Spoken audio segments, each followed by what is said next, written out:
horse carved through the New York hills that turns every lap into a high-speed tightrope walk. The S's whip you sideways, the bus stop punishes hesitation, and the carousel spits out only the brave. It's thrilling, it's unpredictable, and it's the kind of place where the race can flip upside down in a single corner. And looming all over it is one question: can anybody stop Shane Van Gisbergen?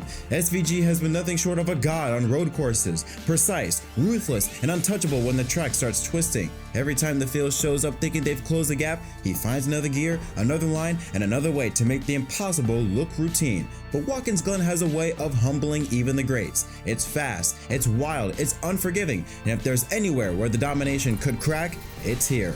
MDK RaceDay welcomes you to race 12 of the 2026 NASCAR Cup Series season. It's the Go Bowling at the Glen from Watkins Glen International in Watkins Glen, New York. And the weather here for Watkins Glen today, despite it being much earlier in the season than what we're used to, temperature is not too bad. It's going to be partly cloudy. Temperature going to be in the low 60s, 25% chance of rain. Wind gusts as high as 14 miles an hour with an average wind of 9 miles an hour through the racetrack west-northwest, with green flag scheduled for 3:14 p.m. Eastern time on FS1. Welcome everyone back to episode of MDK RaceDay. My name is Jet. Hope you're having a wonderful day. The second road course race of the season, we head up to upstate New York for Watkins Glen International, and with the combination of a new package with more horsepower, a tire that promotes tire fall off, the unpredictable weather changes because we're used to racing in late August around that era, now we're racing in early May, could make for a pretty wild race at Watkins Glen. Let's take a look at the point standings following Texas last Sunday. And despite Chase Elliott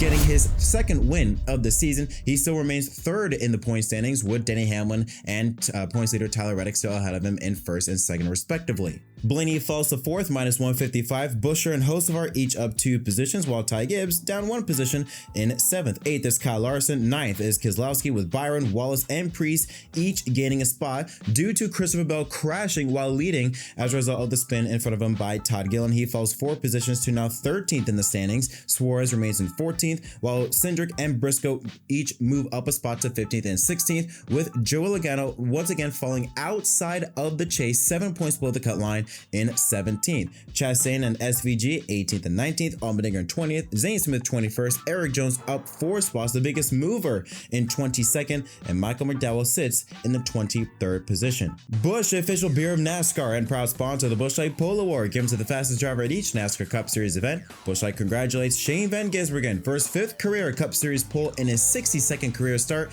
It's his first pole at Watkins Glen and his first pole since Sonoma last July, winning it with a speed of 123.937 miles per hour. Since 2020, Busch Beer has invested more than $50 million in being a premier sponsor of the NASCAR Cup Series. So let's take a look at the starting lineup for 2026 Go Bowling at the Glen. Alongside SVG is another great road course ringer in Michael McDowell, who won on the Indy road course in 2023. Row 2, Austin Cindric, another good road course driver, starting alongside Ross Chastain, who won his first ever Cup race on a road course at COTA in 2022 in the 4th position. Row 3, the rookie phenom Connor Zilch, who won yesterday's O'Reilly race, starting alongside Joey Logano, who won here back in 2015. Row 4 has Ryan Blaney in the 12 car. Alongside him is Christopher Bell in Kufani colors in the 20 car, and running the top 10 is Chase Briscoe in the 19 and Ty Gibbs in the 54. Row 6 is Carson Hocevar, great qualifying run for him on the road course. Alongside him is AJ Allmendinger, who got his first career Cup Series win at this racetrack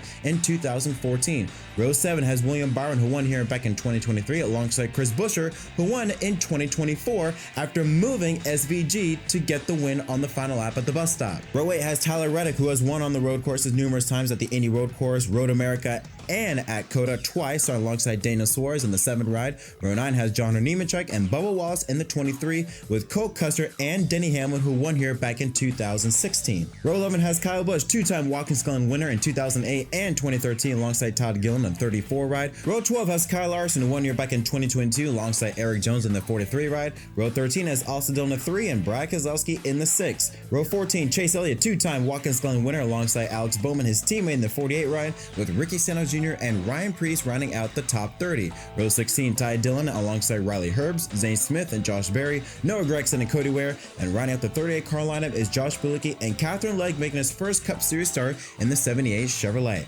Let's take a look at the odds to win here at Watkins Glen. I mean, if you want an idea of how dominating SVG has been. Look at that. You're going to lose money if you bet on him. Minus 135. You will lose money if you bet on SVG. Right behind him is his teammate, rookie Connor Zilisch at plus 360, 900 for Christopher Bell, 1200 for Tyler Reddick, and 1400 for Ty Gibbs. Surprised to see that Chris Buescher at 1800. A big name with a pretty big odd there. Malcolm McDowell at 2000, Cindric at 2200, Chastain 2500, and Hocevar at 3000 alongside Chase Elliott. 3500 for Chase Briscoe, as well as Ryan Blaney, 4,000 for Byron, 4,500 for Larson, and 5,000 for Allmendinger, and then Logano, Busch, Hamilton, and Bowman. Huge odds for those drivers, 5,500, 7,500, 8,000, and 9,000 respectively. And now it's time for us to make the call. Very simple. I make a post asking you guys a simple question. What do you think is going to happen in today's race? So we're going to go over 3 people that had some very different opinions about different aspects of the race I think are very interesting to talk about. First one comes from Matt LC713, who says, I'm not calling the winner, but I think Legacy Motor Club will shock us with 2 cars in the top 15, maybe even top 10. Jones and Nemechek are the right kind of drivers to pull out a random good performance here.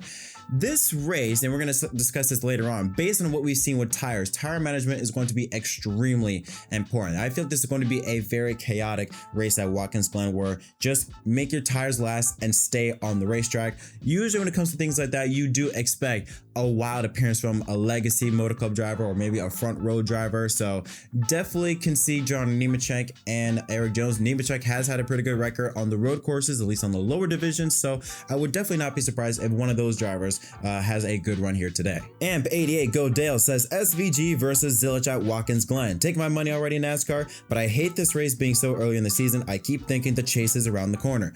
Yeah, I think that's the theme that everybody had entering this race, was that yes, the theme is going to be SVG versus Connor Zilisch. Who is going to win? I mean, right now Zilisch has the upper hand. He finished second in the truck race and then won the O'Reilly race yesterday.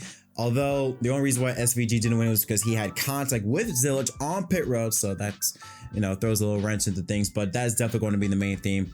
SVG starting on pole. Connor Zilisch is starting in the 5th position. Right now, the advantage does go to SVG, but again, this is a race where anything can happen. I feel like it can be very unpredictable, and who knows?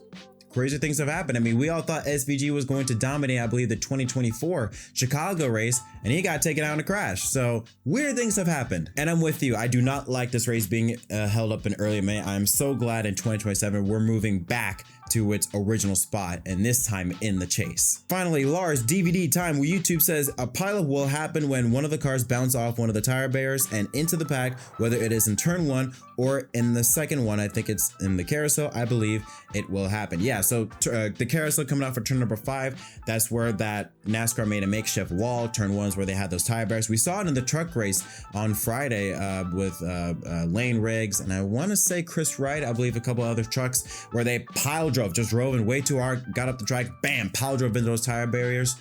I don't think you're going to see that today. The reason why is because, number one, these cars are built for these types of road racing. I mean, the cars are built for road racing. They brake harder, they turn better. So I don't think we're going to see that today. I think the only reason why you saw that happen in years past is because drivers saw that, like, oh, okay, there's space. Okay, let's take it. Now that they know, yeah, we can't really do that, I think they'll behave themselves and they will give each other space and they will race respectably. Now, you could have one of those wild restarts where maybe a driver just jumps up the curb a bit too much and maybe, hits it a little bit.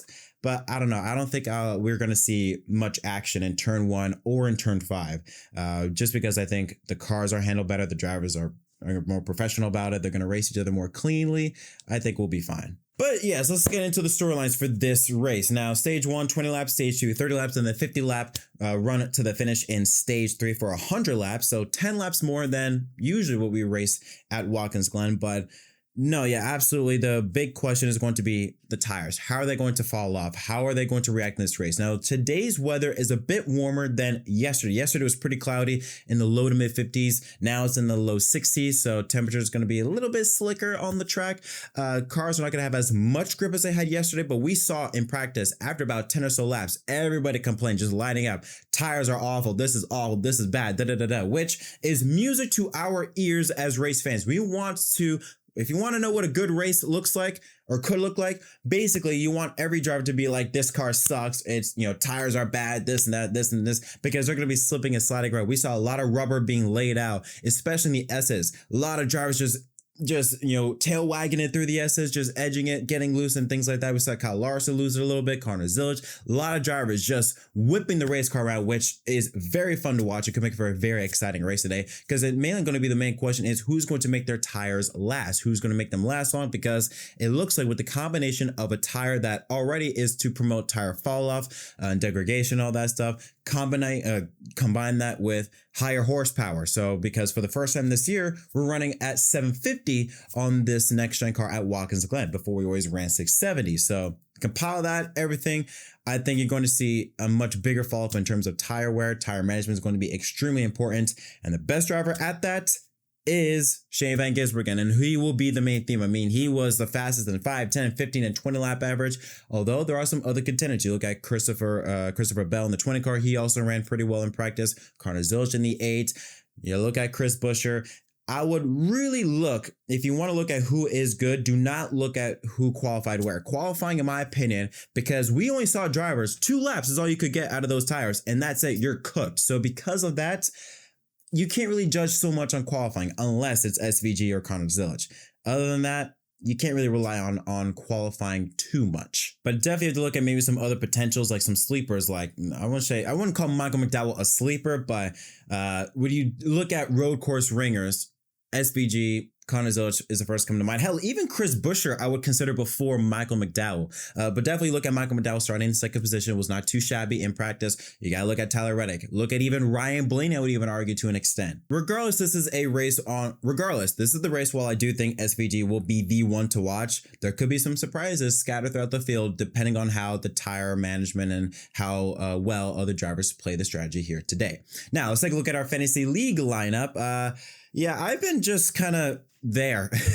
I haven't been doing too well. As a our fantasy league lineup, HMS Fan for Life is still your race leader with 2,505 points. Second place is Speedy Racer. Third is Denny Delivers. Fourth is Richard Morrison. Fifth is Sir Wood Rooster, I should say. He is 76 points behind HMS Fan for Life. I've kind of just been there in the 18th to 20th position. I've been there for like the past 3 or 4 weeks, but this time around, I really do think I may have hit the jackpot. I just think I got it. This is what I have in my lineup. Obviously, I got the both Trackhouse drivers of SVG as my starter, and I got Connor Zilic in my garage because he is a rookie. So it's just you know, I got him there, but we'll see. I got Austin Cindric. I love what I saw from that 2 car in practice. Qualified really well. Good on the road courses. I like what I'm seeing out of him there. I got Michael McDowell. Got Chris Buescher in there. And I got Ty Gibbs. Ty Gibbs is also really good on the road courses here in the NASCAR Cup Series. In fact, his entire career in NASCAR, he's been really well on the road courses. So got to have him in the 54 ride. But the driver that I have winning,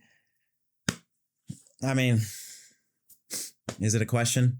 It's Shane Van Gisbergen. I mean, again, qualified on pole, was faster than the 5, 10, 15, and 20 lap average. Like, unless something happens, like what we saw in 2024, where, you know, he slipped up in the bus stop and Chris Buescher got into him, moving him around, and he won the race. Unless that happens, I just don't see a possibility that SVG doesn't win this race. The only way SVG does not win this race is if he crashes or some type of issue that takes him out of contention. But if nothing happens, SVG is winning this race. I don't care, argue with the wall, he's going to win. But those are my thoughts. What do you think is going to happen in this race? Let me know in the comment section down below. As always, don't forget to leave a like and subscribe for more content. Until next time, my name is Jeff from MDK. Thank you so much for watching, and we'll see y'all next time.